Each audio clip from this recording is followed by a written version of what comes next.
नमस्कार, आप देख रहे हैं प्राइम न्यूज और मैं हूं आपके साथ मोनिका गुप्ता। उत्तर प्रदेश की 7 विधानसभा सीटों पर उपचुनाव के लिए थोड़ी देर में मतदान शुरू होने जा रहा है। इन सीटों पर उत्तर प्रदेश के सभी राजनीतिक दलों की नजरें टिकी हुई हैं।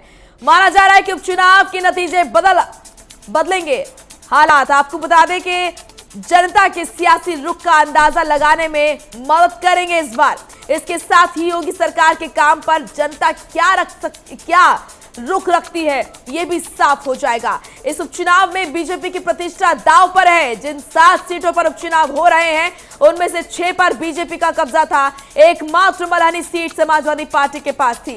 बीजेपी ने अपनी मौजूदा सीटों में से 2 पर दिवंगत नेताओं की पत्नी को चुनाव में उतारकर सहानुभूति कार्ड भी खेलने की कोशिश की है। हर सीट के अपने अपने समीकरण बैठ रहे हैं, हर सीट अपने अपने तरीके से महत्वपूर्ण और ये मुकाबला दिलचस्प।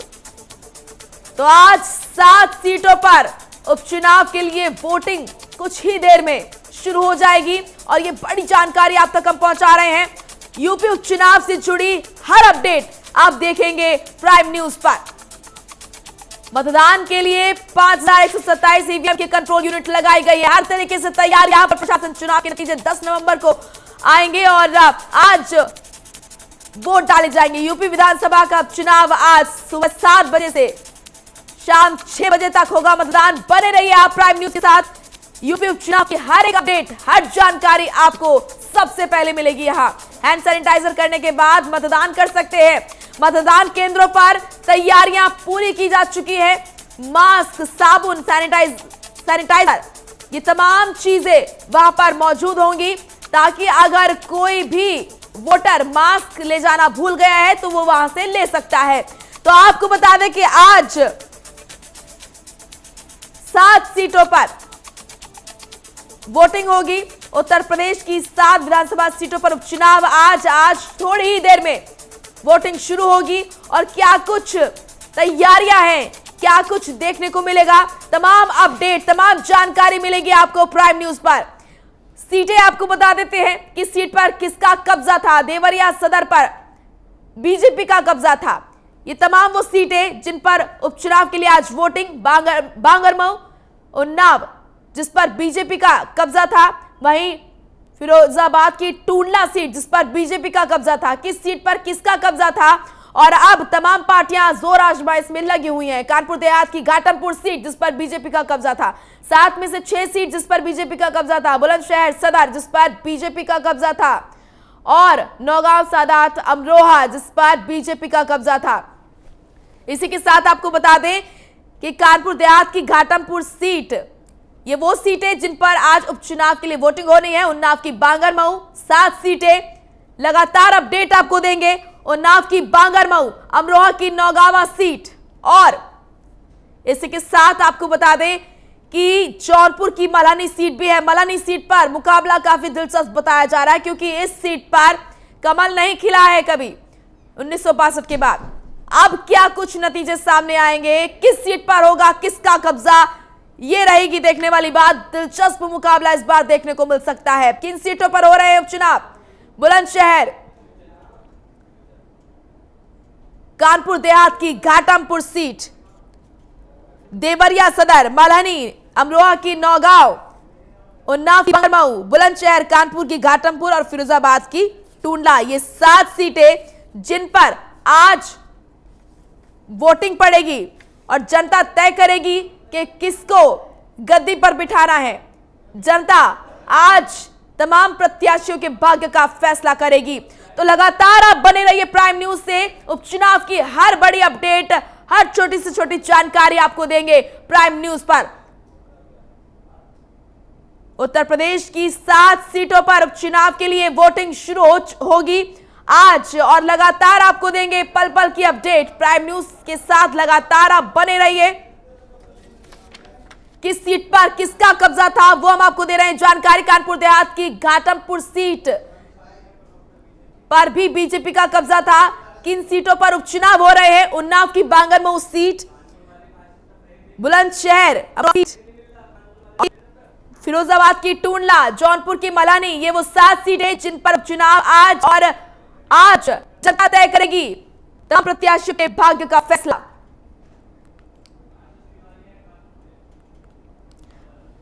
आशीष तिवारी हमारे सहयोगी कानपुर से हमारे साथ जुड़ चुके हैं। हमारे संवाददाता लगातार हमारे साथ बने रहेंगे। आशीष, आज 7 सीटों पर उपचुनाव के लिए वोटिंग शुरू होगी, कब शुरू होगी और क्या कुछ हालात, किस तरह की तैयारियां देख रहे हैं आप? जी, मैं मोनिका बता दूं, कुछ ही देर में अब वोटिंग शुरू होगी और जैसा कि पूरा माहौल जो कोरोना काल में वोटिंग हो रही, पूरा माहौल हैंड सैनिटाइजर, मास्क रखे गए हैं और टनल बनाई गई है। जो सैनिटाइजर टनल है उसके बीच से गुजरना पड़ेगा वोटर को वोट डालने के लिए। पूरा दुल्हन की तरह सजा दिया गया है मतदान स्थल। हर चीज के, चाहे आप मास्क, साबुन, इस तरह की पूरी व्यवस्थाएं की गई और कुछ ही देर में ये वोटिंग चालू होगी। और सबसे अहम बता दूं मोनिका, ये 2022 का सेमीफाइनल माना जा रहा है। बहुत ही अहम चुनाव है। सभी चारों पार्टियां, जो प्रमुख पार्टियां हैं चारों, पूरा दमखम लगाए हुए हैं और देखना होगा नतीजा, क्योंकि 10 तारीख को आना है। मतदान अभी कुछ ही देर में शुरू ही होने वाले हैं और पूरा सैनिटाइजर, पूरा अलग माहौल है क्योंकि कोरोना काल का समय है, तो उसको पूरा प्रोटोकॉल जो है कोरोना का फॉलो किया जा रहा है। सिटी मजिस्ट्रेट लगातार बूथों पे जा रहे हैं और पूरी व्यवस्था देख रहे हैं। जी मोनिका। बिल्कुल आशीष, और अगर मैं विशेषकर कानपुर सीट की बात करूं, कानपुर की घाटमपुर सीट की, तो वहां पर विधायक कमल रानी वरुण के निधन के बाद ये सीट खाली हुई थी। किस तरह के समीकरण वहां पर बनते हुए नजर आ रहे हैं? कौन कौन सी पार्टी मुकाबले में नजर आ रही है? जी मोनिका, मैं बता दूं, कमल रानी वरुण जो मंत्री थी कैबिनेट में, उनके निधन के बाद ये सीट खाली हुई थी और बहुत ही अहम सीट मानी जा रही है भाजपा के लिए। लगातार पिछला जो अगर हम देखेंगे 40-45 साल का सीट है, तो बसपा और सपा में ये सीट रही है, सपा की और बसपा की, और परिवर्तन का दौर रहा है। अगर इतिहास देखेंगे घाटमपुर सीट का, तो हमेशा परिवर्तन का दौर रहा है, हमेशा परिवर्तित रही, कभी एक पार्टी दोबारा सत्ता में नहीं आई है। और बीजेपी के लिए ये एक अहम सीट है क्योंकि कमल रानी वरुण जो थी बहुत ही अहम वो था। बहुत दिनों बाद बीजेपी, अगर पिछला देखेंगे जनता दल जब आया था, उसके बाद कांग्रेस 2 बार रही है, फिर सपा बसपा में ये सीट रही है, उसके बाद बीजेपी आई थी।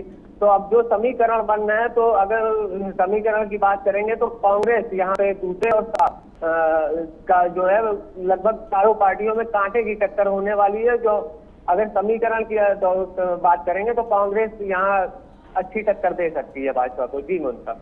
बिल्कुल, और इसी के साथ यहाँ पर कांग्रेस को भी कम ना आंका जाए आशीष, क्योंकि कांग्रेस भी प्रियंका गांधी के नेतृत्व में विपक्ष की जगह लेने के लिए यहाँ पर बिल्कुल आतुर नजर आ रहा है, बेताब नजर आ रहा है।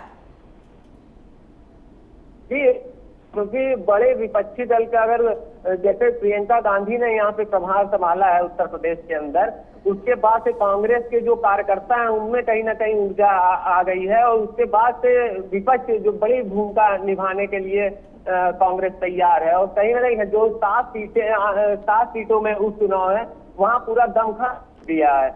पार्टी के बड़े नेता हैं, मैं बता दूं, पूर्व सांसद जो राकेश सचान रहे हैं, जो सपा से थे, वो कांग्रेस में आए, उसका बड़ा फर्क पड़ने वाला है। राजा रामपाल पूर्व सांसद लगातार ये चुनाव प्रचार में लगे रहे हैं, यहाँ पे कांग्रेस ने पूरा दम लगाया हुआ है। तो हर, चाहे कानपुर की सीट लें, अलग भी सीटों पे कांग्रेस का प्रभाव ज्यादा रहे, क्योंकि जब से प्रियंका गांधी ने उत्तर प्रदेश का प्रभार संभाला है, उसके बाद कहीं ना कहीं बड़े विपक्ष के तौर पे कांग्रेस को देखा जा रहा है और वोटर उसी हिसाब से वोट भी करेगा। क्योंकि सपा बसपा का जो है, अगर मैं घाटमपुर सीट की बात करूंगा, तो सपा बसपा में वोट कहीं बढ़ता नजर आ रहा है, क्योंकि दलित वोट बैंक यहाँ पर है 33%, उसके बाद ब्राह्मणों की आबादी 18% है।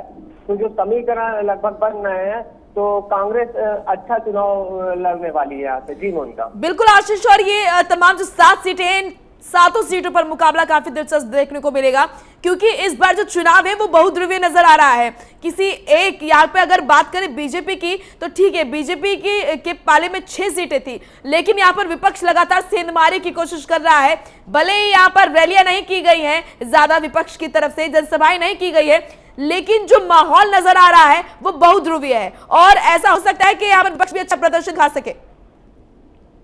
जी बिल्कुल, यहाँ पर बीजेपी के लिए ये जो अभी 7 सीटों में चुनाव है, वो जीतना इतना आसान नहीं होगा। जैसे पिछली बार जो चुनाव हुए थे विधानसभा के, उसको लेके अगर देखें तो विपक्ष लगातार हावी है। अभी मैं बता दूं, पप्पू वाजपेयी हत्याकांड का मामला हुआ था, उसके बाद डायरेक्ट प्रियंका गांधी ने उनके परिवार वालों से कानपुर घाटापुर में बात की है। कहीं ना कहीं जमीनी स्तर पे भी बिल्कुल कांग्रेस तैयार है। बिल्कुल। और आशीष, सबसे विशेष बात कि पहले मोदी और योगी हवा चल रही थी, लेकिन अब बहुध्रुवीय हवा चल रही है। यहाँ पर जो जनता है वो अब सारी चीजें समझती है, और यहाँ पर कहीं ना कहीं जो समय बीता है बीजेपी की सरकार का, ऐसे में जो जनता है अब वो कामों को आकेगी, आकलन करेगी, उसके बाद अब वो वोटिंग करेगी। जी बिल्कुल मुमताज, कारण क्या है, जनता अब जागरूक हो चुकी है। वो अब विकास का मुद्दा हो और चाहे तो क्राइम मुद्दा हो, जो जिस तरह से आपराधिक घटनाएं पिछले दौर में हुई हैं, तो कहीं ना कहीं बीजेपी की किरकिरी प्रदेश में हुई है। प्रदेश में छवि इस टाइप की नहीं दे पाए हैं, चाहे दलितों का के लिए आक्रोश रहा हो, ब्राह्मणों के लिए आक्रोश रहा हो। और ये घाटमपुर सीट है, 7 सीटें बोले, घाटमपुर सीट तो ऐसी है कि तो यहाँ किसानों की धरती कहा जाता है, किसान भी बड़ा आंदोलन हुआ था। ये कहीं ना कहीं जो 3-4 बातें, बिल्कुल आशीष, बिल्कुल बहुत दिलचस्प जो है लड़ाई देखने को मिलेगी इन 7 सीटों पर। बहुत बहुत शुक्रिया आपका आशीष तमाम जानकारी के लिए। तो यूपी में सत्ता का सेमीफाइनल आज जनता तय करेगी, तमाम प्रत्याशियों की किस्मत का फैसला आज करेगी जनता। हमारे साथ चर्चा में जुड़ने के लिए तमाम मेहमान जो है वो शामिल हो चुके हैं। सबसे पहले उनका ताल्लुक आपसे करा देते हैं, कौन कौन जुड़ चुके हैं हमारे साथ। अश्विनी शाही जुड़े हैं, बीजेपी प्रवक्ता हैं। कीर्तिनिधि पांडे जुड़े हैं, प्रवक्ता हैं सपा से। प्रियंका गुप्ता जुड़ी हैं, प्रवक्ता है कांग्रेस से। आप सभी का बहुत बहुत स्वागत है। राहुल यादव भी हमारे सहयोगी लगातार हमारे साथ बने रहेंगे। तो सबसे पहले राहुल, आपका रुख करूंगी, जौनपुर से आप मेरे साथ जुड़े हैं। क्या कुछ हालात आप देख रहे हैं और वोटिंग कितने बजे से शुरू होगी, किस तरीके से तैयारियां प्रशासन की देख रहे हैं?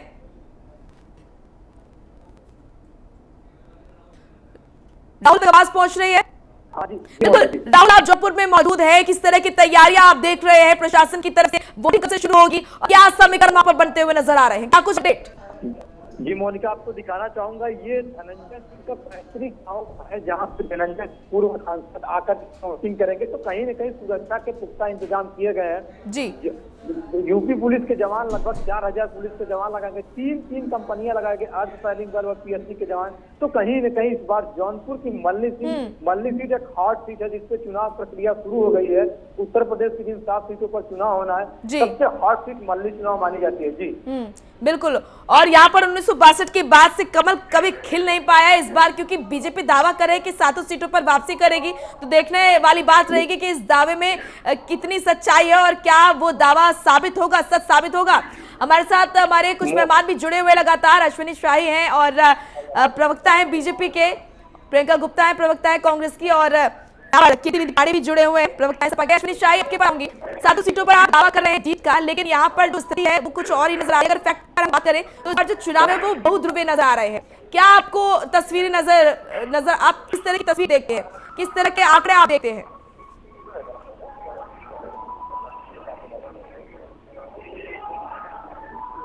चुनाव हो, बहुत महत्वपूर्ण चुनाव होता है और हम उस चुनाव को बहुत ही मजबूती से लड़ने का काम करते हैं, और आज भी हमने वही किया है। ये आपको और हमको दिखाने के लिए बहुत ही काफी है कि भारतीय जनता पार्टी के सारे कार्यकर्ता और सभी नेता माननीय योगी आदित्यनाथ जी के नेतृत्व में हर बूथ पन्ना प्रमुख से लेकर और मुख्यमंत्री तक की मैं बात कर रहा हूं, हर व्यक्ति इसको महत्वपूर्ण तरीके से लेता हुआ हर बूथ पर नजर आया। अकेले माननीय मुख्यमंत्री जी ने सभाएं की, विरोधी दल कोई भी, चाहे कांग्रेस हो, चाहे वो सपा हो या बसपा हो, कोई भी, सबके कैंडिडेट हैं, लेकिन किसी के नेता कहीं पर भी इस चुनाव को प्रमुखता से लेते हुए नजर नहीं आए, सिवाय माननीय योगी मुख्यमंत्री जी के अलावा। तो अब इसमें आपको यही दिख जाता है कि भारतीय जनता पार्टी किस तरीके से संजीदा होकर चुनाव लड़ रही है। कहीं बारात जाती है तो दूल्हे के बिना बारात नहीं होती है। कोई भी प्रमुख नेता, न राहुल गांधी जी, न प्रियंका गांधी जी, न अखिलेश यादव जी या न मायावती जी, कोई भी बाजार में कहीं भी सभा करते हुए नहीं दिखे। आपको दिखे तो सिर्फ माननीय योगी आदित्यनाथ जी। तो हम 7 सीटों को जीतने के लिए दमखम लगा रहे हैं और हम 7 सीट जीतकर ही रहेंगे। ठीक है अश्विनी जी, आज बहुत सारे सवाल आपके लिए हैं, मैं आपका रुख लगातार करती रहूंगी, लेकिन और भी मेहमान हैं उनसे भी बातचीत करेंगे। कीर्तिनिधि पांडे, किस तरीके से इस बार उपचुनाव को देख रहे हैं आप? कौन कौन से वो मुद्दे जिनको जहर में रखकर जो जनता है वो वोटिंग करेगी, और अपने आप को किस तरीके से मजबूत देखते हैं आप मैदान में? देखिए, समाजवादी पार्टी उत्तर प्रदेश में हो रही 7 विधानसभा सीटों पर मजबूती के साथ चुनाव लड़ रही है। जहां तक सवाल हमारे नेता आदरणीय अखिलेश यादव जी का, अखिलेश यादव जी के रूप में एक एक कार्यकर्ता और दूल्हा हुआ है, जो विधानसभा का उम्मीदवार होता है वो विधानसभा क्षेत्र में दूल्हा होगा। और समाजवादी पार्टी अपने सरकार के उपलब्धियों को लेकर जनता के बीच में, और उत्तर प्रदेश में भारतीय जनता पार्टी की सरकार वर्तमान में चले उसकी खामियों को लेकर के जनता के बीच में गए। और जनता के बीच में कई मुद्दे हैं इस पर। एक तो बहन बेटियों की सुरक्षा का सवाल है, बेरोजगारी का सवाल है, विकास का सवाल है, किसानों की समस्या है, खाद बीज से किसान परेशान है, एमएसपी के आधार पे किसानों को अभी धान के फसल का मूल्य नहीं मिल पा रहा, ये समस्या है। और इन तमाम समस्याओं को लेकर के जनता मतदान करेगी। और एक बात मुनका तय है, ये उत्तर प्रदेश के 2022 के चुनाव का एक तरीके से सेमीफाइनल भी है। ये तय करेगा कि उत्तर प्रदेश से भारतीय जनता पार्टी के मुख्यमंत्री योगी आदित्यनाथ और भारतीय जनता पार्टी की सरकार की कितनी लोकप्रियता बची है, ये इस चुनाव में तय होगा। और जनता तय करेगी कि ये सरकार कितने मुद्दों पर फेल है, और आज का मतदान ये तय। और जनता पूरी तरीके से मन बना चुकी है कि भारतीय जनता पार्टी को पूरी तरीके से शिकस्त देने के लिए आज का मतदान शुरू होगा। और पूरी तरीके से साथ ही 7 सीट में कह सकता हूँ भारतीय जनता पार्टी हारने वाली है, और उत्तर प्रदेश की सरकार को जनता जवाब देने के लिए तैयार बैठी है।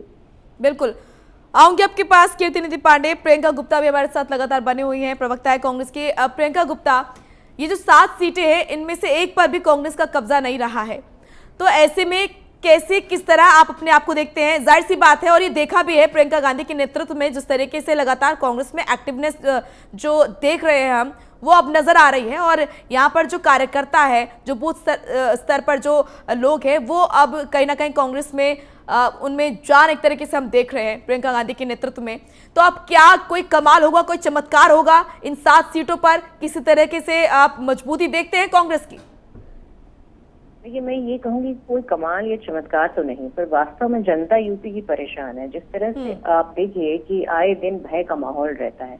आप चाहे बेटियों की सुरक्षा को लेके कहिए, चाहे एक युवा जो बेरोजगार हो रहा है उसको लेके कहिए, आप चाहे देखिए किस तरह से जो है दिन दहाड़े लोगों की हत्या कर दी जा रही है।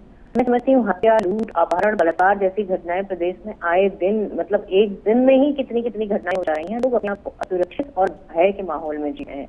तो मैं समझती हूँ कि इन सब चीजों को लेकर भी जनता काफी परेशान है। और जिस तरह से अभी आपके पैनल में डिस्कशन हो रहा था कि जनता की जो मुख्य समस्याएं हैं वो बेरोजगारी को लेकर है, महिलाओं की सुरक्षा को लेकर है, और उसके साथ में जो अभी महंगाई बढ़ रही है उसको लेकर है, चाहे वो पेट्रोल के दाम हो, चाहे वो डीजल के दाम हो, चाहे वो सब्जियों के दाम हो। किसान जिसका भुगतान नहीं हो रहा है गन्ने का, वो एक समस्या बनी हुई है। उसके साथ में किसानों को एमएसपी पर ना उसका धान खरीदा जा रहा है, ना ही उसकी अन्य जो समस्याएं हैं, ना उसकी लागत का जो वास्तविक मूल्य है वो उनको मिल पा रहा है।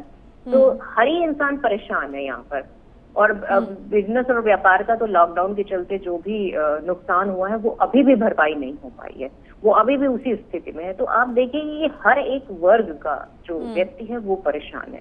तो मैं समझती हूँ जो सरकार की नीतियां हैं उनको लेकर जनता में काफी आक्रोश है, और जनता की जो समस्याएं हैं, जो मुद्दे हैं, उनको उनसे कहीं भटकाकर अलग अलग मुद्दों पर लाया जा रहा है। तो उससे भी जनता समझ रही है। तो वास्तविकता ये है कि जनता अब आपके बहकावे नहीं आने वाली है। जिस तरह से बीजेपी छल और एक आशावादी के थ्रू जीतती थी, वो अब चीज नहीं होगी, क्योंकि जनता समझ रही है। चाहे वो रोजगार की बात इन्होंने कही हो, चाहे वो उन्होंने व्यापारियों के लिए, छोटे व्यापारियों के लिए जिस समय किया, प्रवासी मजदूरों के लिए जो इन्होंने किया, वो सब जनता याद रखेगी और वोटिंग के टाइम पे जरूर बताएगी।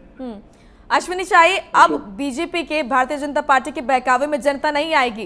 प्रियंका गुप्ता का साफ तौर पर कहना है कि पहले बहका दिया था जनता को, बातों में फुसलाया था, काम कुछ नहीं किया है, भय का माहौल है, जनता त्रस्त है। इस बार नामो निशान नहीं। मोनिका जी, इस पर एक गाना बना था कि कुछ तो लोग कहेंगे, लोगों का काम है कहना। हाँ। तो विपक्षी दल किस कदर तैयारी में है और भारतीय जनता पार्टी कैसे छल रही है, लोगों को बहकावे में ला रही है। ये एक साल पहले भी हमने 11 सीटों की जब चुनाव हुए थे तो विरोधियों को दिखाने का काम कर दिया था। वो याद कोई नहीं करेगा, क्योंकि एक साल पहले क्या मुद्दे हल हो गए थे। अगर भारतीय जनता पार्टी की सरकार आज 3.5 साल में है तो 2.5 साल तो पूरे कर चुकी थी। 11 सीटों के उपचुनाव हुए, उसमें कांग्रेस कहाँ खड़ी थी, उसमें बाकी दल कहाँ खड़े। ये चीजें देखने के लिए हमको बताना नहीं है, हम किस कदर किस तरीके से जो है लेके चलते हैं। हाँ। अपना बिल्कुल बना के चलते हैं हम। तो आप बिल्कुल अश्विनी जी, आज जो है अब जनता फैसला कर ही देगी। आप तमाम जो पार्टी हैं अपनी अपनी जीत का दावा कर रहे हैं, लेकिन आज जनता फैसला करेगी और 10 नवंबर को नतीजे आएंगे तो साफ पता चल जाएगा आपका काम बोलेगा या फिर आपकी कमियां बोलेंगी। राहुल यादव हमारे सहयोगी लगातार बने हुए हैं, बहुत महत्वपूर्ण सीट से, मलानी सीट से हमारे साथ लगातार जुड़े हैं। राहुल, कुछ जानकारी आपके पास आप देना चाह रहे थे? मोनिका, सबसे बड़ी बात है इस बार का जो 7 चुनाव उत्तर प्रदेश के जिन 7 सीटों पर चुनाव हुआ है, हाँ। मोदी के छाया में नहीं, योगी के इमेज पे चुनाव हो रहा है। हाँ। तो कहीं न कहीं इन 7 सीटों पर जो चुनाव हो रहा है तो कहीं न कहीं ये 2022 का सेमीफाइनल का मुकाबला माना जाएगा। हाँ। सबसे बड़ी बात, हम बांगर मऊ सीट की बात करते हैं, राजधानी तो सटा हुआ यह सीट है। हाँ। सपा के अखिलेश यादव के करीबी माने जाने वाले सुनील सिंह साजन की प्रतिष्ठा कहीं न कहीं दाव पे लगी हुई है। हाँ। सपा की तरफ से। वही दूसरी तरफ बात करते हैं, कुलदीप सिंह सेंगर के निलंबित होने के बाद, हटाए जाने के बाद यह सीट खाली हुई है, तो कहीं न कहीं उनकी पत्नी इस सीट को मांगेगा, लेने का प्रयास करे थे, लेकिन भारतीय जनता पार्टी उनको टिकट न देकर किसी दूसरे कैंडिडेट को टिकट दे, तो कहीं न कहीं बांगर मऊ की सीट भी एक दिलचस्प सीट देखने को मिलेगी पूर्वी पश्चिमी उत्तर प्रदेश में। तो कहीं न कहीं चाहे देवरिया की बात करें, चाहे टुंडला की बात करें, हर जगह कांटे का मुकाबला होगा। जौनपुर की मल्ली सीट की बात करें तो यहाँ त्रिकोणीय मुकाबला देखने को मिल रहा है। एक तरफ सपा की तरफ से लकी यादव है, दूसरी तरफ निर्दल प्रत्याशी धनंजय सिंह है और भाजपा के मनोज सिंह। तो कहीं न कहीं मल्हनी चुनाव एक हॉट सीट बनती दिखाई दे रही। 1972 के बाद से आज तक बीजेपी इस सीट पर कभी कमल नहीं खिला पाई। मोनिका, अब देखने वाली बात होगी क्या उत्तर प्रदेश सरकार में इस बार इन 7 सीटों पर चुनाव होना है, कितनी सीटों पर वापसी करती है। तो कहीं न कहीं विपक्ष उन 7 सीटों पर कब्जा करने की कोशिश करेगा और योगी सरकार उन 7 सीटों पर कब्जा करेगी, उन 6 सीटों को बचाने लगेगी। 7 सीटों पर चुनाव होना है, उनमें 6 सीट पहले से ही बीजेपी का कब्जा रहा है। एक सीट मल्ली का सीट जो पारस यादव या उत्तर प्रदेश के मिनी नाम से जाने जा रहे हैं, उनकी सीट, उनकी मौत के बाद सपा की तरफ से लकी यादव को टिकट मिला है। तो कहीं न कहीं मतदान शुरू हो चुका है, लोग आ रहे हैं, तो कहीं न कहीं अब भाग का फैसला शुरू हो गया है आने वाले 10 तारीख को। जी मोनिका, बिल्कुल, बहुत बेहद दिलचस्प मुकाबला यहाँ पर देखने को मिलेगा। बहुत बहुत शुक्रिया आपका राहुल, हमारे साथ जुड़ने के लिए, तमाम महत्वपूर्ण जानकारी हम तक पहुंचाने के लिए। तो कीर्तिनिधि पांडे, आपके पास आना चाहूंगी। जिस तरीके से देखा जा रहा है यहाँ पर विपक्ष आपस में ही उलझता हुआ नजर आ रहा है। बीएसपी सपा से लड़ने की बात कर रही है, सपा सबक सिखाने की बात कर रही है बीएसपी को। तो आपका मुकाबला आपस में खुद से है या फिर भारतीय जनता पार्टी से? पहले खुद आपस में आप निपट लीजिए, फिर उसके बाद आप बीजेपी से निपटिएगा। समाजवादी पार्टी जी विपक्ष के रूप में भारतीय जनता पार्टी के सरकार जो अन्याय और अत्याचार उत्तर प्रदेश के अंदर किसी गरीब मजलूम के साथ किए, समाजवादी पार्टी पूरी मजबूती के साथ उसको सड़क से लेकर सदन तक दिखाने का काम किया। और रह गई बहुजन समाज पार्टी की बात, तो बहुजन समाज पार्टी और भारतीय जनता पार्टी के बीच जो रिश्ता है, जो गठबंधन होने वाला है भविष्य का, जो दोस्ती है इन लोगों का, ये राज्यसभा चुनाव में दिख गया। और मायावती जी ने जिस तरीके से कहा कि हम अखिलेश यादव जी और समाजवादी पार्टी को सबक सिखाने के लिए भारतीय जनता पार्टी के उम्मीदवार को भी जिता देंगे, ये चेहरा साफ हो गया कि भाजपा और बसपा में कोई अंतर नहीं है। इस बात का फैसला भी आज के मतदान में उत्तर प्रदेश की जनता, महान जनता करेगी। और जो अश्विनी शाही जी कह रहे थे, अभी पिछले विधानसभा के चुनाव में भी भारतीय जनता पार्टी कल मायावती जी ने एक प्रेस कॉन्फ्रेंस करके कहा है संन्यास ले लूंगी लेकिन भाजपा के साथ नहीं जाऊंगी। के साथ आपके चैनल पे कह सकता हूँ इस 7 सीटों में केवल मल्हनी सीट समाजवादी पार्टी की रही है। हमारे नेता स्वर्गीय पारसनाथ यादव जी के पुत्र लकी यादव वहां चुनाव लड़ रहे हैं, लेकिन मैं पूरे विश्वास से कह सकता हूँ कि भारतीय जनता पार्टी 6 की 6 सीट अपनी नहीं बचा पाएगी, उन सीटों पर भी समाजवादी पार्टी जीतने का काम करेगी और 1 की संख्या से बढ़ने का काम समाजवादी पार्टी करेगी। और ये बात तय है कि उत्तर प्रदेश की जनता भारतीय जनता पार्टी को सबक सिखा देगी, क्योंकि कोरोना काल का दंश भी अभी जनता नहीं भूल पाई है। कोरोना काल में जितनी तेजी से बेरोजगारी बढ़ी है, कोरोना काल में उत्तर प्रदेश की सरकार ने किसी भी मध्यम वर्गीय परिवार के किसी भी तरीके से कोई मदद नहीं की। चाहे वो कोरोना काल के दौरान लोगों की नौकरियां गई हैं, प्राइवेट नौकरी करने वाले लोगों की नौकरियां गई और उनके ऊपर सरकार ने कोई मेहरबानी नहीं किया। स्कूलों की फीस कम करने का काम नहीं किया, बिजली का बिल कोरोना काल में माफ नहीं किया, हाउस टैक्स वाटर टैक्स माफ करने का काम कोरोना काल में नहीं किया। केवल इन लोगों ने भाषण दिया, उपदेश दिया दूसरों को कि आप अपने घर में काम करने वालों का वेतन देते रहिए, उनसे काम मत लीजिए, आप अपने ऑटो वालों को किराया देते रहिए, उनसे काम न लीजिए। लेकिन इन लोगों ने कोई मदद नहीं किया। उन सब का हिसाब आज जनता करेगी और आने वाली 10 तारीख का परिणाम तय करेगा कि उत्तर प्रदेश में भारतीय जनता पार्टी के खिलाफ जनता है कि नहीं।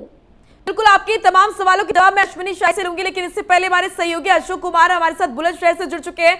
अशोक, क्या कुछ अपडेट आपके पास? वोटिंग कब से शुरू होगी? क्या कुछ आप सुरक्षा के इंतजाम देख रहे हैं वहां पर प्रशासन की तरफ से?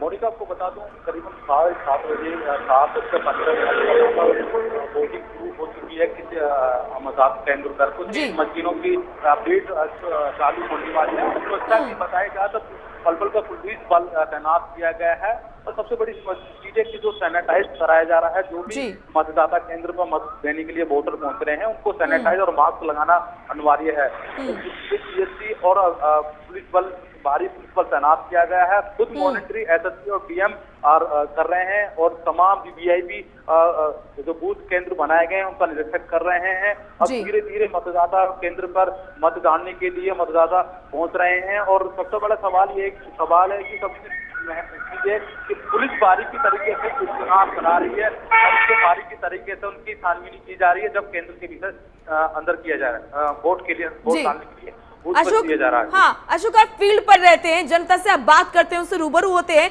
तो इस बार आपने क्या भापा है? जनता किन मुद्दों को लेकर वोटिंग करने जा रही है? क्या कुछ मुद्दे जनता के दिमाग में?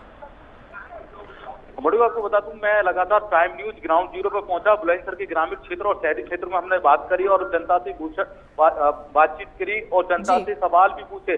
जनता और किसान और युवा से मैंने बात जाना और जो मजदूर लोग हैं कोरोना काल में अपनी नौकरी छोड़कर उनको मजदूरी नहीं मिल रही है और किसान के जो समर्थन मिल रहे थे, जो किसान के जो फसल थी उनके मूल्य नहीं मिल रहे हैं, रोजगार तो युवा से बेरोजगार हो चुके हैं। उन्होंने सबले ध्यान देखा है परंतु उन्होंने सुलझम नहीं किया है कि कहीं ना कहीं जो बीजेपी और प्लस यहाँ त्रिकोणीय जो मुकाबला है और उनका विशेष तरीके से ध्यान दिया जा रहा है। पल्ला भारी है भाजपा और भाजपा में त्रिकोणीय मुकाबला और आजाद समाज पार्टी यहाँ से चुनाव लड़ रही है। त्रिकोणीय मुकाबले है, उन मुद्दे को ध्यान में रखते बिल्कुल आपको रोकना चाहूंगे अशोक, हम अपने दर्शकों को अलग अलग जगह की तस्वीरें दिखा देते हैं। ये 4 तस्वीरें दिखा रहे हैं। बुलंदशहर, अमरोहा, जौनपुर और कानपुर की वोटिंग जो है वो शुरू हो गई है। लोग पहुंच रहे हैं, वोटर्स पहुंच रहे हैं और वोटिंग शुरू हो चुकी है। 4 तस्वीरें आपकी टीवी स्क्रीन पर, बुलंदशहर, अमरोहा, जौनपुर और कानपुर। तो ये 4 तस्वीरें आप देख रहे हैं। जनता वोटिंग के लिए जा रही है और यहाँ आप देख रहे हैं किस तरीके से, क्योंकि कोरोना काल है तो ऐसे में सोशल डिस्टेंसिंग का ध्यान रखा जा रहा है। मास्क पहनकर लोग वहां पर जा रहे हैं और सावधानी हम साफ तौर पर देख सकते हैं। भीड़ भाड़ इस बार नजर नहीं आ रही है। यहाँ पर लोग सोशल डिस्टेंसिंग का ख्याल रखते हुए 2 गज की दूरी का पालन किए हुए हैं और 2 गज की दूरी बनाए हुए हैं। ये 4 तस्वीरें बुलंदशहर, अमरोहा, जौनपुर और कानपुर की।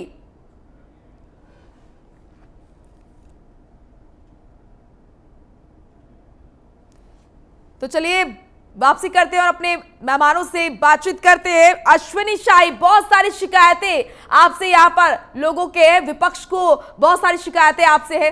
अभी कीर्तिनिधि पांडे का कहना था कि तमाम कमियां हैं और उन कमियों से त्रस्त होकर जनता इस बार बीजेपी को वोट तो नहीं देने वाली है। कमियां तो सबके अंदर होती हैं, कोई भी परफेक्ट नहीं होता 100%। लेकिन यहाँ पर कीर्तिनिधि पांडे का कहना है कि सिर्फ कमियां ही कमियां है।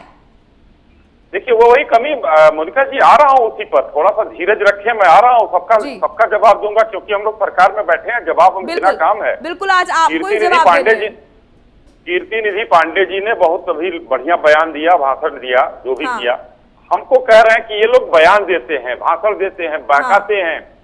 मैं बताना चाहूंगा, कोरोना काल में अगर कीर्ति निधि पांडे जी किसान होंगे तो इनके खाते में भी 6,000 रुपया आया होगा। ये बहकाया नहीं था किसी सरकार ने। अगर ये बीपीएल में नीचे होंगे, जनधन खाता होगा, तो इनके खाते में भी उत्तर प्रदेश सरकार के द्वारा पैसा गया होगा। ये बहकाया नहीं गया था। अगर इनके यहाँ राशन की दुकान में इनका राशन कार्ड बना होगा तो इनके यहाँ भी राशन पूरे कोरोना काल में अभी छत तक जाने के लिए भारतीय जनता पार्टी की सरकार ने ही उपक्रम किया था। तो कहाँ है ये लोग, किस बहकावे में हैं? सरकार बहका नहीं रही है, सरकार समस्या पर नहीं समाधान पर काम कर रही है। और कोरोना काल चल रहा है, उत्तर प्रदेश की सरकार ने सिर्फ अकेली सरकार है जिसने कोरोना काल में लगभग जो है 7-8 लाख नौकरियों से ऊपर देने के लिए एग्रीमेंट किया। CII टाइप, जैसे मैं नहीं कर रहा हूँ रोजगार देने के लिए, नौकरी की बात नहीं कर रहा हूँ, जो हमारे श्रमिक भाई बाहर से आए थे, स्किल अनस्किल सबके लिए CII और कई प्राइवेट संस्थाओं से उन्होंने किया है और स्किल मैपिंग कराई गई है।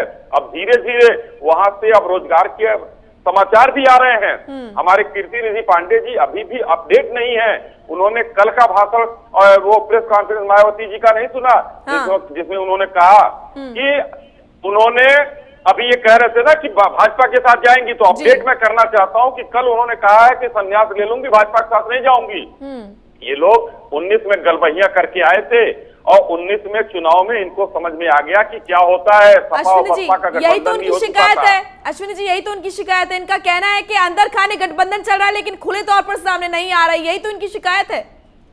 तो भाई इनको कष्ट क्या है? खुले तौर पे सामने, ये तो 19 में करके देख चुके हैं। 19 में इन्होंने गठबंधन किया, उसका असर क्या हुआ हम लोगों ने? मोनिका जी सुनिए जी, अभी क्या है इनकी एक उदाहरण देना चाहूंगा। हाँ, अपनी बात पूरी कर लेने दीजिए अश्विनी जी को, आपके पास आऊंगी, पूरा समय आपको दूंगी। ठीक है अश्विनी जी।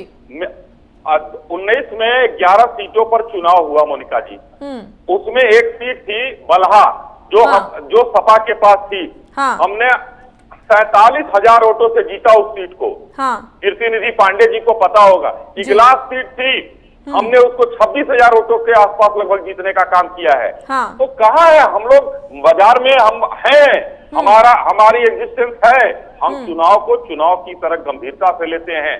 इनके राष्ट्रीय अध्यक्ष एक ट्विटर पे आजकल 2-3 लोगों का ट्विटर दिखता है पूरे देश में। वो विपक्ष के लोगों का, प्रियंका गांधी और राहुल गांधी ट्विटर करके इस समय अपनी सरकार और समाज और पार्टी चला रहे हैं। और वही अखिलेश यादव जी घरों से नहीं निकल के ट्विटर पर हैं। और भारतीय जनता पार्टी के माननीय मुख्यमंत्री योगी आदित्यनाथ जी बाजार में है, अपने जनता के पास हैं, अपनी योजनाओं को लेकर हैं और अपने कामों को लेकर के हैं।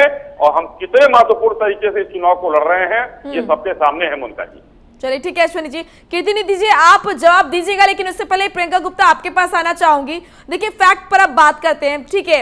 यहाँ पर सरकार, लेकिन आपके लिए भी एक बहुत बड़ी चुनौती है, क्योंकि देखिए जो फैक्ट है धरातल पर जो नजर आई है वो यही है कि एक भी सीट ऐसी नहीं जिस पर आपका कब्जा हो, जिस पर कांग्रेस हो। लेकिन किस तरीके से आप अपनी रणनीति तैयार करके आए हैं इस बार, और आपको कैसे लगता है कि आपको यहाँ पर जीत मिलेगी? किस तरीके से, कहाँ पर आप अपने आप को देखते हैं इस लड़ाई में?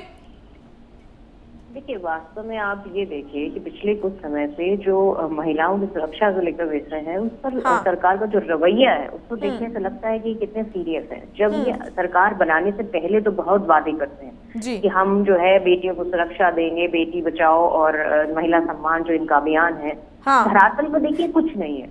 इन्होंने कहा कि ठीक है हम 14 दिन के अंदर गन्ने का भुगतान कर देंगे। इन्होंने नौकरियों का प्रॉमिस जो किया था 2 करोड़ रोजगार का वो भी नहीं दे पाए। तो ओवरऑल एक जो सरकार के वादे होते हैं वो देखिए आपने जो दिया, आप कह रहे हैं कि आपने 500 रुपए खाते में डाल दिए। अरे आपने थोड़ी दिया, वो तो जनता का अधिकार है। जब भी अगर आपदा जैसी स्थिति आती है तो अश्विनी जी ठीक है, हाँ आऊंगी आपके पास, अपनी बात पूरी कीजिएगा। नहीं किया जनता के ऊपर, जनता को अनाज दे दिया, जनता को आपने 500 रुपए दे दिए और इलेक्शन के समय पिछले बार 2000 रुपए दे दिए, तो कोई एहसान नहीं कर दिया। ये सरकारों का काम है, ये सरकारें करती हैं और सरकारें करती आई हैं। आप बताइए कि आपने कैसे मैनेजमेंट किया, कैसे आपका जो है भ्रष्टाचार हो गया, जो उपकरण थे, जो कोरोना काल में उपकरण थे, उसमें कैसे भ्रष्टाचार हो गया। आप मीटर को ले लिए, बिजली के जो मीटर है उसमें भ्रष्टाचार चल रहा है। आप कहाँ पर कह रहे हैं? आप तो आए थे कह रहे थे कि भ्रष्टाचार नहीं होगा, हम भ्रष्टाचारी को एक्सपोज करेंगे, हम बाहर से काला धन लेकर आएंगे, हम इतने रोजगार दे देंगे। जब प्रधानमंत्री जी का, माननीय प्रधानमंत्री जी का जन्मदिन था, उस दिन हमारे बच्चे जो युवा है निकल कर बेरोजगारी दिवस मना रहे थे, तब तो आपकी आंखें खुली। प्रियंका जी, आपको बीच में रोकना चाहूंगी। हाँ ठीक है, बहुत सारी कमियां यहाँ पर भारतीय जनता पार्टी में, उनके कामों में, ठीक है, लेकिन मेरा सवाल ये था कि आप अपने आप को कैसे यहाँ पर मजबूत देखते हैं, कैसे अपने आप को मुकाबले में देखते हैं, क्योंकि एक भी सीट ऐसी नहीं जिस पर आपका कब्जा हो।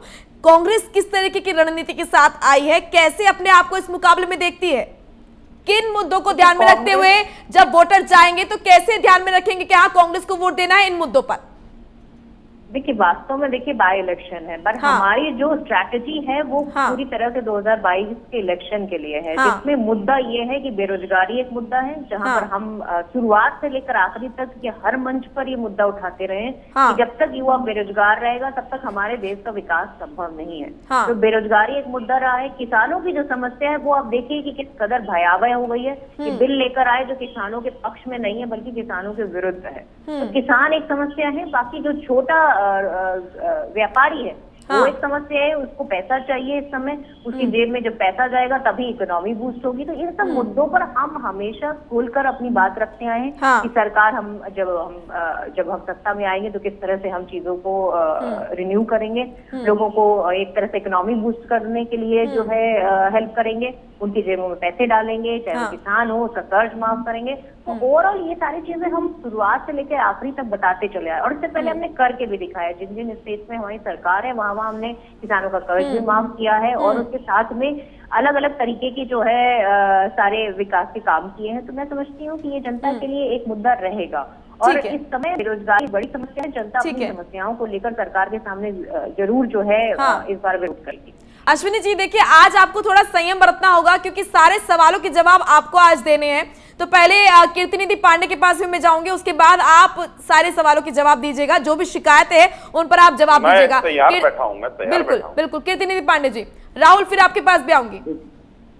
देखिए मोनिका जी, मैं कह रहा था कि बहुजन समाज पार्टी और भारतीय जनता पार्टी की दोस्ती जब सामने आ गई और जिस तरीके से बसपा की राष्ट्रीय अध्यक्ष जी ने अपने प्रेस कॉन्फ्रेंस में कहा इस बात को कि मैं अखिलेश यादव और समाजवादी पार्टी को हराने के लिए भारतीय जनता पार्टी के उम्मीदवार को जाने का काम करूंगी, उसकी सफाई अगर मायावती जी ने दिया तो आज भारतीय जनता पार्टी के प्रवक्ता भी दे रहे हैं। इससे साबित है कि कहीं न कहीं दोनों लोगों में अंडरस्टैंडिंग है और ये बात आज का मतदान में भी इस बात को संज्ञान लेगी जनता और हर वर्ग के मतदाता इसका संज्ञान लेंगे और उसको भी करते हुए मतदान करेंगे।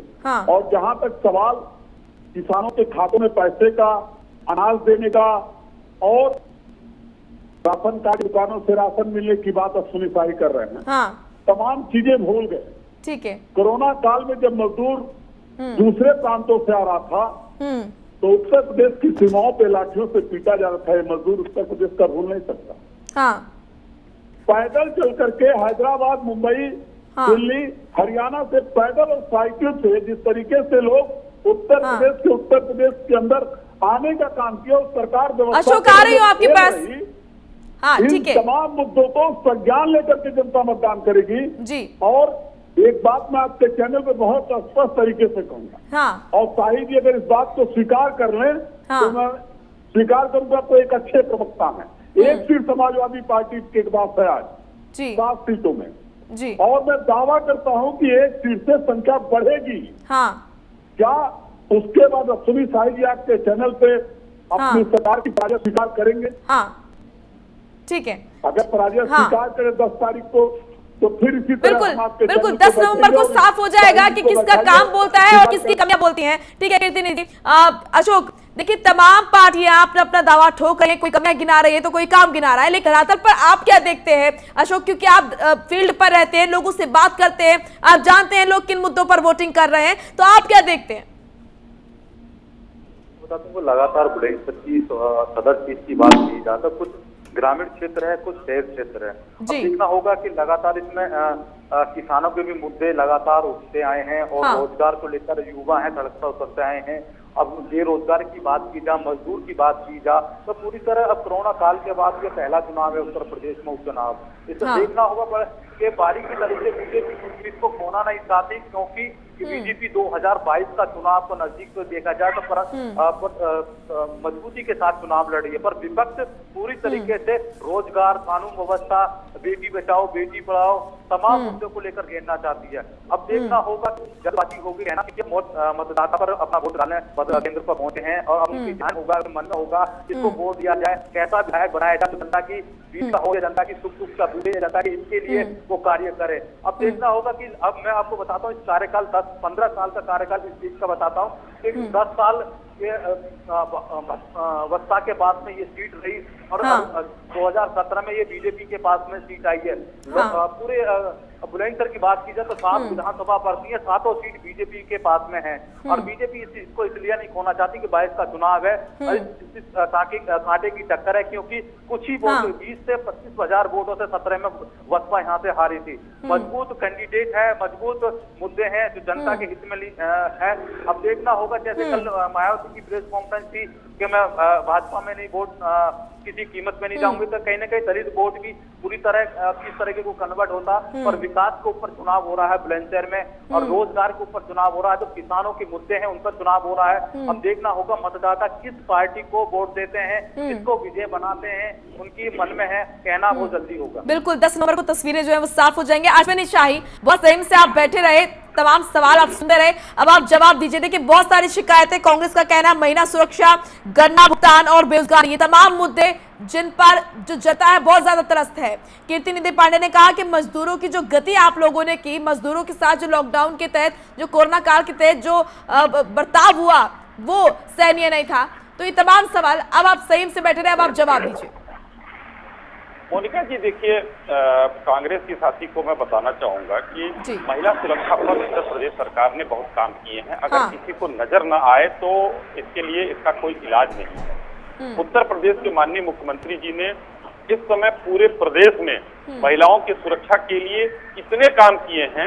उन्होंने खुला 60 दिन के अंदर अगर महिला के साथ जो है कोई अन्याय होता है और 60 दिन के अंदर उसका रिपोर्ट लगाकर उसकी जांच करके नहीं दिया गया तो पुलिस अधिकारी कर्मचारी को दंडित करने का, प्रशासन का को दंडित करने का काम किया जाएगा और हम लोगों ने कई जगह किया भी है। प्रियंका जी मैंने आपको सुना था। प्रियंका जी देखिए बहुत संयम बैठे रहे। अश्विनी जी आपकी बात आऊंगी, आपकी बात पूरी कीजिएगा। ठीक है अश्विनी जी। तो मोनिका जी इस पर हमने काम किया है और अधिकारियों को जहां दोषी पाया गया दंडित भी किया गया है। आज लखनऊ शहर का मैं एक उदाहरण आपको बताना चाहूंगा मोनिका जी। लखनऊ शहर में उत्तर प्रदेश सरकार ने पिंक बूथ बनवाए हैं जहां पर महिलाओं के वाद का निपटारा करने के लिए उत्तर प्रदेश की पुलिस वहां पर है। पूरे प्रदेश में हर थाने पर एक महिला डेस्क बना दिया गया है जहां पर महिलाएं जाएंगी, महिला सिपाही रहेगी और वो उनकी शिकायत को सुनेंगी। ऊपर 4 एडीजी रैंक की महिला अफसर को बैठाया गया है लखनऊ में पूरे प्रदेश के कंट्रोल करने के लिए। तो सरकार इस समय जो है महिलाओं को लेकर काफी संवेदनशील है और इस समय कार्य हो रहा है। ये मैं अपनी साथी को बताना चाहूंगा। ठीक है। दूसरा, हम सपा के साथी को हम ये बताएंगे, उन्होंने कहा कि बहुत लाठी से मजदूर पीटे गए। उत्तर प्रदेश अकेला ऐसा राज्य है जहाँ पर लोगों को बसों से भेजकर हमने बुलवाया है। बसें हमारे उत्तर प्रदेश सरकार की चली हैं। लाठियों से किसको पीटा गया है? ये नाहक, और ये लोग भ्रमजाल फैलाते हैं। जयपुर कांग्रेस की सरकार, महाराष्ट्र कांग्रेस की सरकार, वहाँ से बेआबरू होकर मजदूर जो आ गए उसका स्थान इन लोगों को नहीं चाहिए होता है। वहाँ कांग्रेसी सरकारों के द्वारा वहाँ से मजदूर भगाए जाते हैं। उत्तर प्रदेश सरकार माननीय योगी जी के नेतृत्व में एक ऐसा मुख्यमंत्री मिला है जो मजदूरों को जहाँ खाना बनता है वहाँ भी देखने पहुंच जाते हैं कि खाना बढ़िया जा रहा है कि नहीं जा रहा है।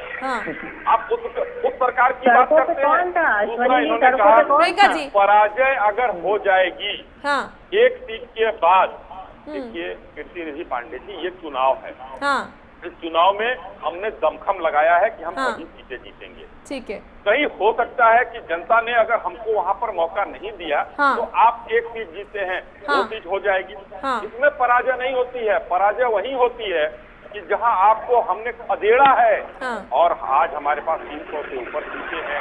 ऐसा मेरे साथ है कि 11 चुनाव जब हुआ था हाँ। उस समय भी आप देख लीजिए, बहुत खुश थे कि 1 सीट से बढ़ के हम 2 सीट हो गए। इतने में ही खुश हैं आप और उतने में ही रहेंगे। ये कहीं कहीं लोक सीटों का एक समीकरण होता है। हाँ। आज बसपा, भाजपा, सपा और कांग्रेस के नेताओं ने ये मान लिया है हाँ। कि भारतीय जनता पार्टी ने कुछ नहीं किया है, इसलिए हम नहीं निकलेंगे प्रचार करने। हाँ। और जनता अपने आप इनको जवाब दे देगी। हाँ। जनता ये भी देखती है कि हमारे बीच में कौन है, कौन आया है। हाँ। भारतीय जनता पार्टी गई है अपने कामों को लेकर। हम अगर हमारा परिवार है 23 करोड़ जनता, हाँ। हम अगर गए हैं, कुछ कमियां भी होंगी वो उनके साथ बैठकर साझा करेंगे, हाँ। कुछ अच्छाई भी होगी वो हम बताएंगे।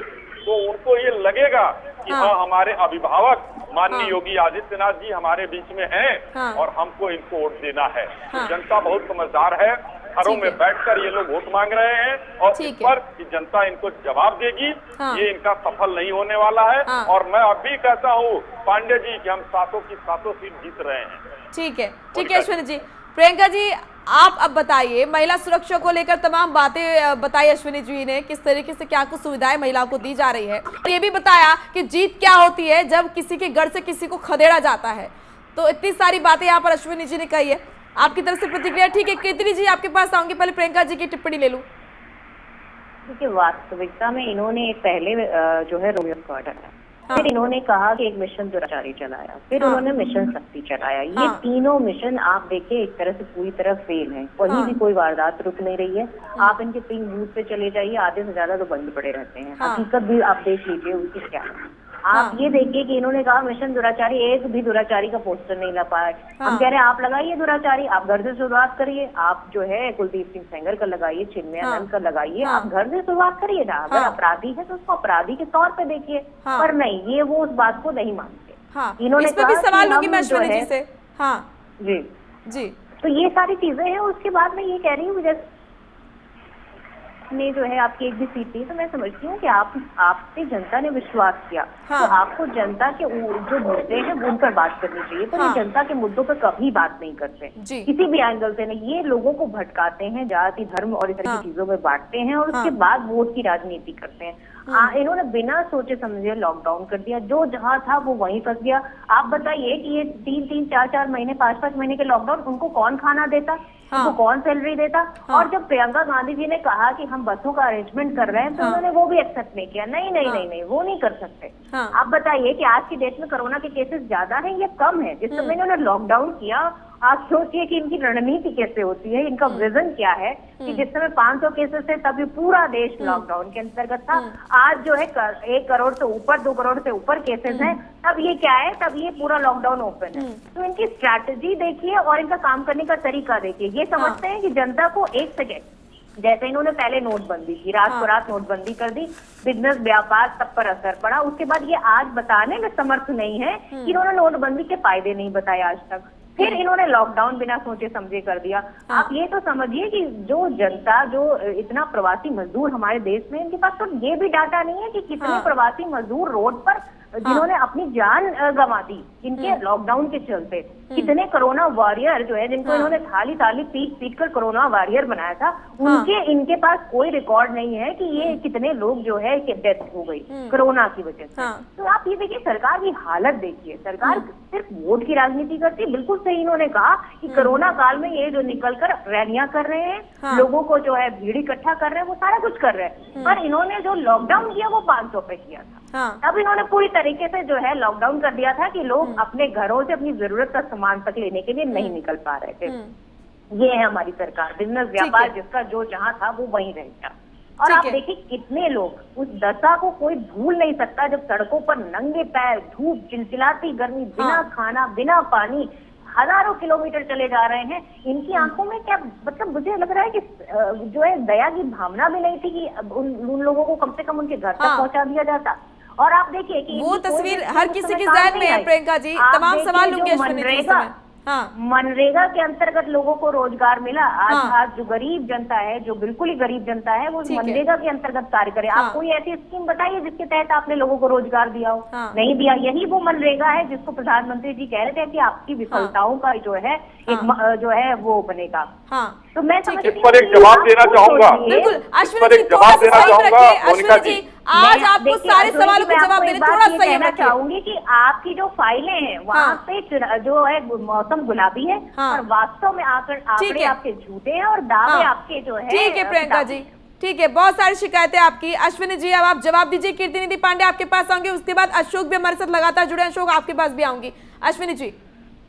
मोनिका जी, मुझे सिर्फ एक बात कहनी है अपनी साथी कांग्रेस की साथी को कि जी। शायद इनको याद नहीं होगा। हाँ। मनरेगा के समय सदन में इनके वित्त मंत्री माननीय पी चिदम्बरम द्वारा दिया हुआ एक बयान जो मुझे आज भी आता है, याद आता है। उन्होंने मनरेगा के लिए बोला था, बजट जो है बढ़ाने की बात की गई थी। हाँ। इन्होंने कहा कि ये ड्रेन हो रहा है पैसा। हाँ। इन्होंने कहा कि ये ड्रेन हो रहा है, मतलब मनरेगा का पैसा वेस्ट है।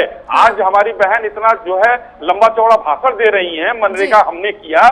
इनके ही मैं सदन के बयान की बात करता हूँ कि उन्होंने कहा था कि पैसा ड्रेन हो रहा है। तो ऐसे लोगों से आप क्या उम्मीद कर सकते हैं मोनिका जी?